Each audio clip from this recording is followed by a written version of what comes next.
Ok, então retomando a nossa aula,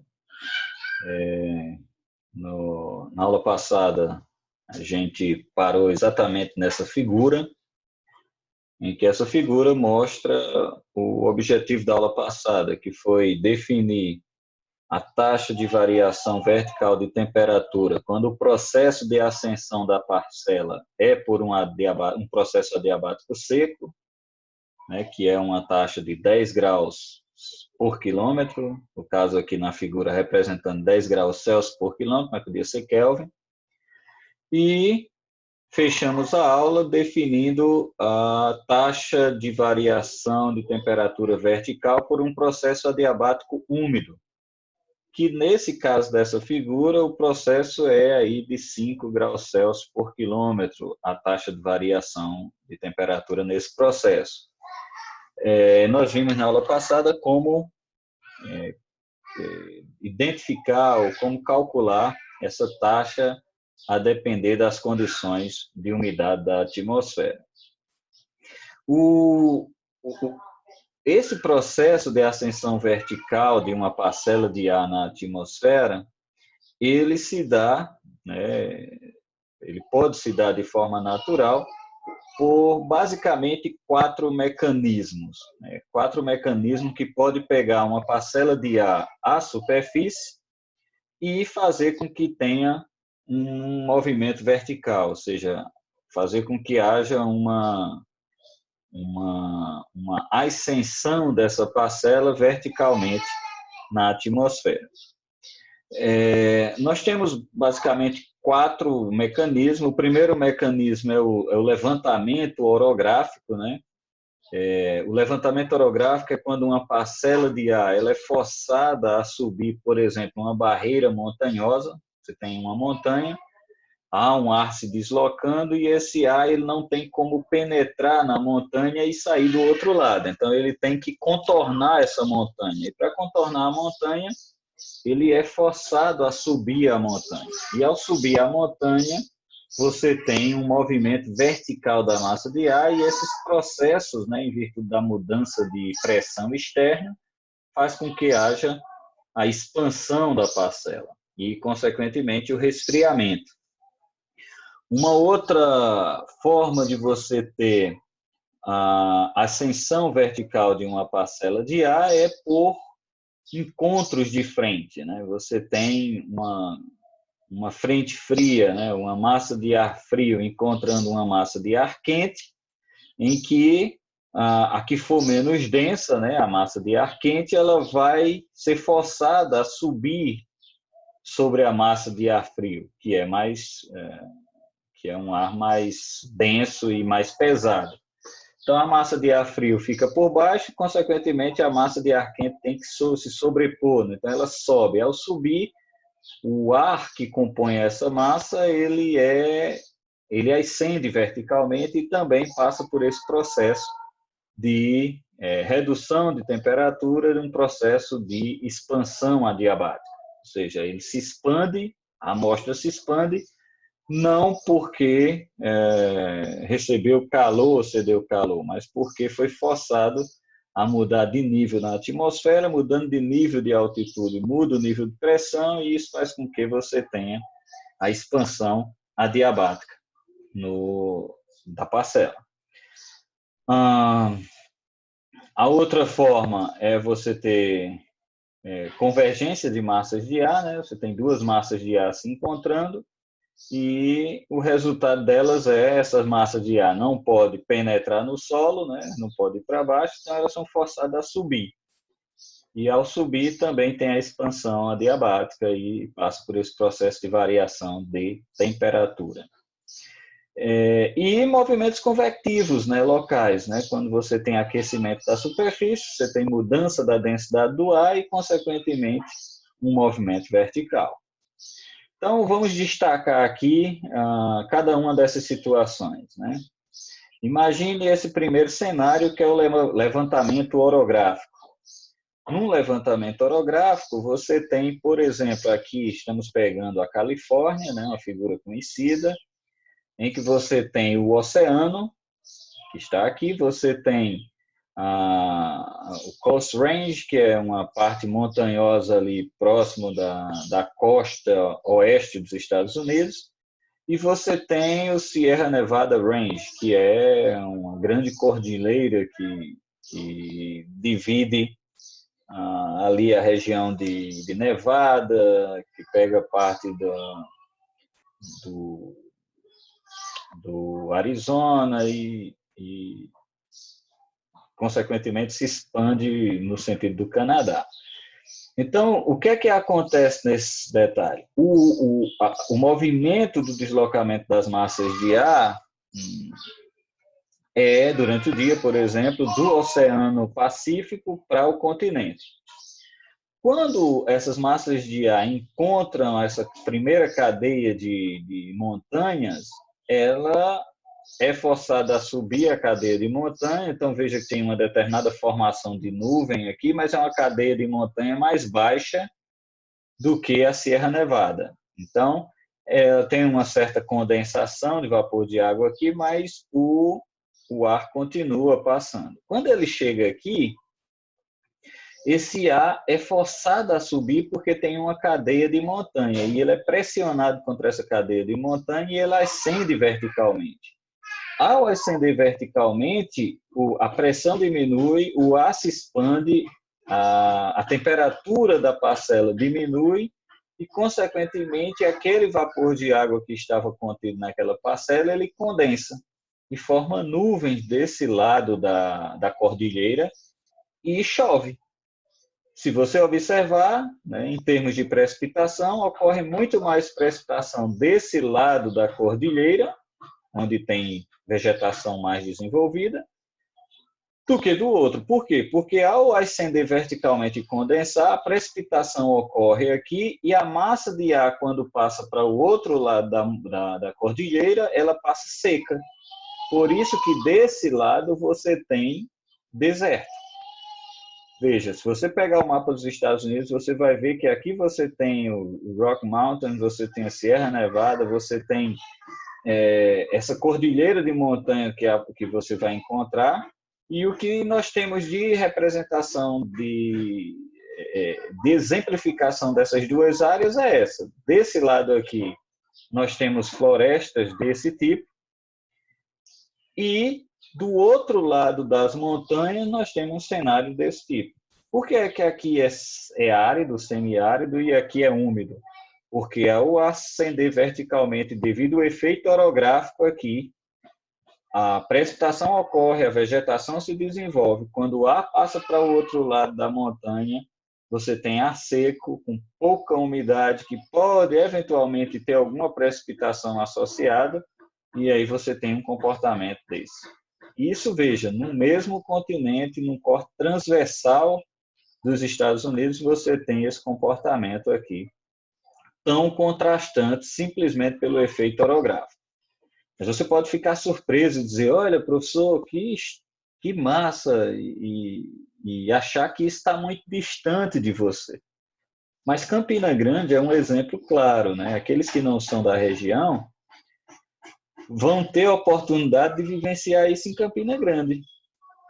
Você tem Campina Grande, está em cima da Serra da Borborema. Do lado leste de Campina Grande, você tem o ar vindo do oceano, úmido, que é forçado a subir a Serra da Borborema. Quando ele ascende, né, quando ele sobe a Serra da Borborema, via de regra, ele condensa e precipita mais de um lado da cidade, que é o lado que nós chamamos do Brejo, né, essa região mais aqui para o lado do Lagoa Seca, o lado do Alto Branco, ali descendo para o lado de Areia, aquele lado ali mais que a gente chama de Rota do Frio, né, que é o Brejo. E para o lado de cá, o lado de Boa Vista, Soledade, que é o lado oeste, né, de Campina Grande, né, o lado que você tem a massa de ar, depois que precipita de um lado da Serra da Borborema, quando passa para o outro lado, é um ar mais seco, com menos precipitação, inclusive a característica da vegetação é muito parecida com o que acontece aqui, ou seja, Do lado do Brejo, né, subindo a Serra da Borborema, você tem vegetação bem mais verde e mais densa. Quando você atravessa Campina Grande, que está sobre a serra, e vai para o outro lado, descendo para o lado de Boa Vista, Soledade, a vegetação é vegetação de caatinga mais rala. Por quê? Porque tem menos precipitação associada. Então, você consegue ver esse gradiente de precipitação simplesmente pelo efeito, não só por isso, mas também por isso, pelo efeito orográfico da Serra da Borborema. Então, esse é o movimento vertical de parcelas de ar na atmosfera por levantamento orográfico, que é meio que a gente pode ver de forma esquemática aqui. Você tem ar frio, inicialmente ascendendo por uma adiabática seca, né? Aí ele encontra um nível de condensação, daquele nível de condensação para cima ele segue uma adiabática úmida, e aí onde vai se desenvolvendo o processo de condensação e a formação da nuvem. Do ponto do nível inicial até o nível de condensação, ele segue uma adiabática seca, o comportamento é de redução de temperatura de 10 graus por quilômetro de altitude, e a partir do nível de condensação, em que a parcela começa a formar a nuvem, né, ou seja, o vapor de água condensar, a taxa de decréscimo de temperatura é de 15 graus, aliás, 5 graus por quilômetro, saindo de 20 graus para 15, para 10 e assim sucessivamente. Quando passa para o outro lado da montanha, o ar seco, né, como o ar secou, não tem mais condensação de vapor de água, descendo a montanha, o ar se aquece a uma taxa de 10 graus por quilômetro. Por que se aquece? Porque está descendo por um processo adiabático seco e agora aquecendo. Então, de um lado da montanha, você tinha 30 graus, foi para 20, começou a condensar, 15, 10, todo o vapor de água foi retirado, aí agora o que é que acontece? O ar começa a descer seco do outro lado. E a descer seco, essa taxa que reduzia de 5 graus, agora passou a ser de 10, porque o ar está seco. O aquecimento passou a ser, a cada 1 quilômetro descendo, aumenta 10 graus. Chegando à superfície do outro lado com 40 graus de temperatura. Então, veja o efeito orográfico em termos de precipitação e em termos de aquecimento do ar. Ok? E isso faz com que você tenha, do lado de cá da serra, precipitações da ordem de 310 centímetros por ano, 263 centímetros de chuva por ano, e do outro lado, 41 centímetros de chuva, 21 centímetros de chuva. Né? Você pode transformar isso em milímetros e vai ver que chove muito mais do lado oeste da cadeia de montanha, a Sierra Nevada, né, que estão aqui as localizações, do que do outro lado. E o outro exemplo é o encontro de frentes. Né? Você tem um ar quente e menos denso, né, mais leve, e um ar frio e mais pesado, eles se encontram, né? Esse ar aqui ele tende a subir, ao subir ele condensa, né? Ele sobe por um processo adiabático seco, chega aqui no nível de condensação, ele passa a ser um adiabato saturado, condensa, chove, e quando passa por cima o ar fica seco. Então você tem aqui, nesse caso, um levantamento de uma parcela, porque as frentes se encontraram, a massa de ar quente não pode entrar na massa de ar fria, então ela tende a contornar, e para contornar, como ela é mais leve, é ela que sobe, que ascende verticalmente, e aí você tem movimento vertical. Isso acontece muito aqui na costa leste também dos Estados Unidos, nesse caso não na costa oeste, mas na costa leste, na Flórida, quando você tem essas formações de nuvens, né, de cúmulos nimbus, no entorno da costa, porque você tem oceano, tem continente e você tem esse contraste entre massa de ar úmido, massa de ar seco e consequentemente, você tem essa sobreposição de massas de ar em que você tem forçamento do movimento vertical em virtude do encontro dessas massas. O terceiro é movimento convectivo, né? Você tem, aliás, esse é o quarto, né? Isso aqui é a questão de gradiente térmico, exatamente a convergência de umidade. Você tem umidade vindo desse lado, umidade vindo do outro, e aqui você tem as massas de ar tendo que ascender verticalmente. Então, como elas têm que ascender, uma massa não pode entrar na outra, né? Elas têm que ascender verticalmente, ela forma essas colunas de cúmulos nimbus que fazem com que o tempo seja severo no estado da Flórida. E aqui você tem o movimento convectivo, né, localizado ali naquele ponto em que a radiação solar aquece o solo, aquelas bolhas de ar aquecida que são chamadas de termas, ou as térmicas, né, alguns chamam de termas, elas se aquecem e por ficar mais leve do que o ar ao seu redor, né, por ficar menos denso do que o ar ao seu redor, ela ascende vertical por um processo de empuxo, e ao ascender verticalmente vai chegar a um nível em que começa, esse vapor de água que foi levantado, ele começa a condensar, a partir dali você tem formação de nuvem e a secura do ar, né? O ar começa a ter o seu vapor condensado e possivelmente retirado por precipitação. Então, nesse caso, você tem, observando essa linha temporal, aquecimento da superfície, o ar mais leve, menos denso, por empuxo, ele ascende verticalmente, ao ascender verticalmente, ele vai ter esse processo de condensação em algum nível lá da atmosfera. Isso vai acontecendo o dia inteiro, né? Ao longo do dia você tem processo de convecção acontecendo porque você tem energia solar aquecendo a superfície e, consequentemente, essas bolhas de ar vão sendo transportadas verticalmente e a sequência dessas bolhas podem formar nuvens de tempo severo, desde que essas bolhas sejam formadas em regiões que têm disponibilidade de umidade para que calor latente seja transferido para a água líquida, para levar para o vapor, consequentemente esse vapor recebe essa água recebe essa quantidade de energia, vai para a forma de vapor, transporta esse vapor verticalmente e essa energia é liberada aqui em cima, produzindo essas nuvens, que podem ser nuvens de tempo severo, a depender da quantidade de energia e vapor de água associado. Então, em linhas gerais, né, se você for olhar por questão de extensão, né, extensão do fenômeno, né, a questão da escala espacial, a convecção ela acontece aí numa escala aí em termos médios de 5 quilômetros, né, o processo acontecendo ali. O levantamento orográfico, né, por efeito de topografia, aí, 150 quilômetros, segundo essa figura.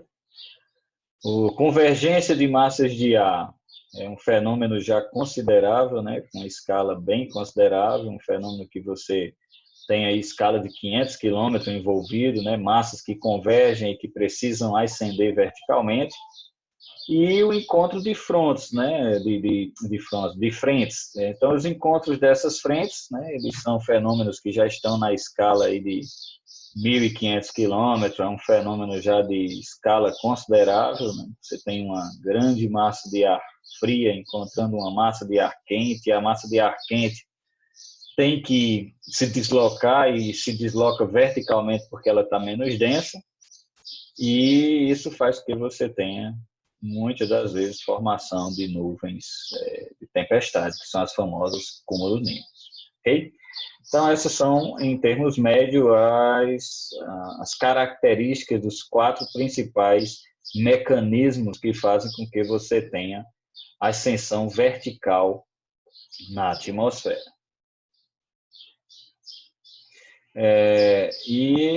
Por exemplo, eu coloquei aqui umas figurinhas para mostrar que é esse movimento vertical, né, de ar aquecido, que faz com que você tenha os pássaros, né, pegando aquelas... Você olha para um uma águia olha para um gavião, um urubu, ele está voando sem precisar bater as asas, e tem hora que ele está mais baixo, tem hora que ele está numa altura muito considerada, e tudo isso está relacionado a,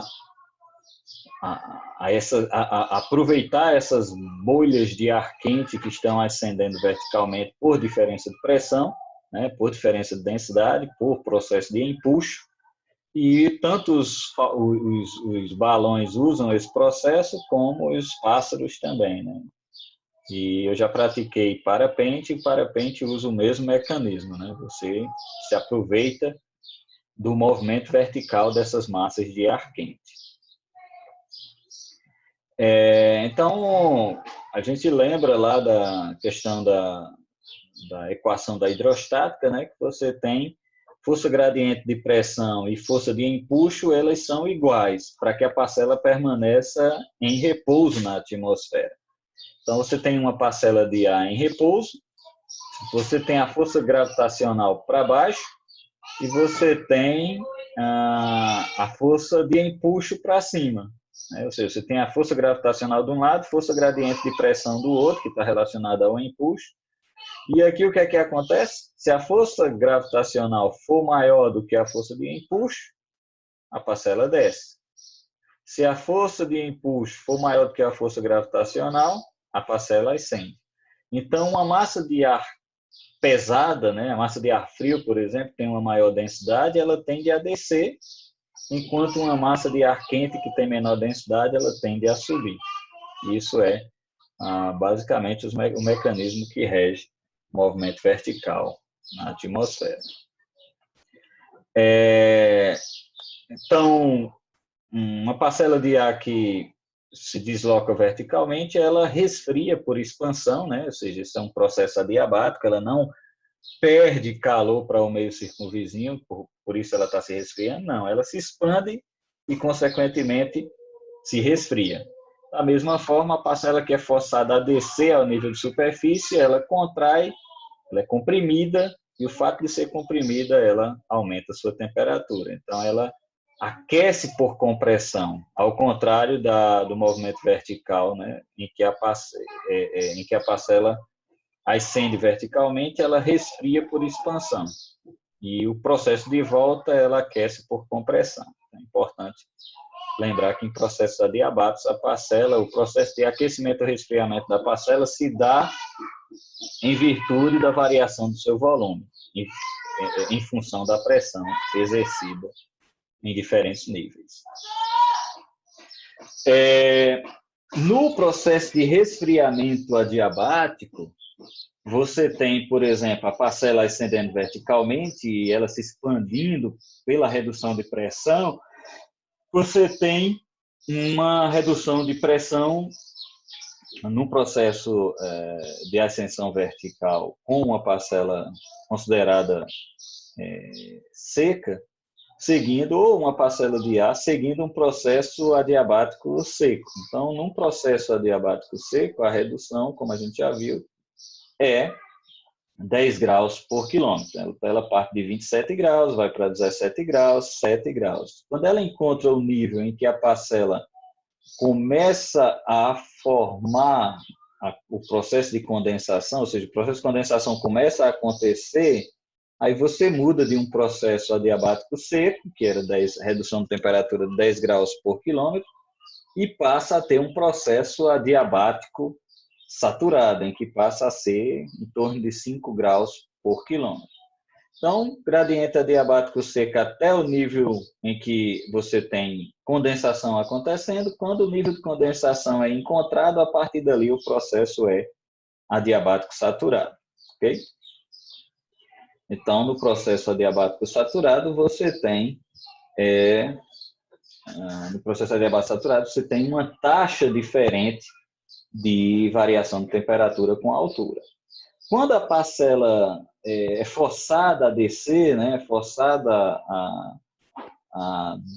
o seu movimento ser em direção à superfície terrestre, o aquecimento dela é um processo adiabático seco, ou seja, o gradiente de temperatura dela é adiabático seco. Por quê? Porque nesse caminho ela não vai encontrar um nível de condensação e para poder passar para um processo adiabático saturado. Então, no processo de compressão, em que a parcela desce na atmosfera, é forçada a comprimir nesse movimento descendente, o aumento de temperatura dessa parcela é 10 graus Celsius por quilômetro. No movimento vertical, vai diminuindo 10 graus, no movimento vertical para cima, né, ou seja, em que ela vai ascendendo na atmosfera, à medida que ela ascende, ela diminui 10 graus por quilômetro, até atingir o nível de condensação, né, dessa parcela. Quando ela atinge esse nível de condensação, aí deixa de ser regido por um gradiente adiabático seco e passa a ser regido por um gradiente adiabático saturado, que tem uma taxa de variação de temperatura com altura diferente do gradiente adiabático seco, que nós já sabemos que é 10 graus Celsius.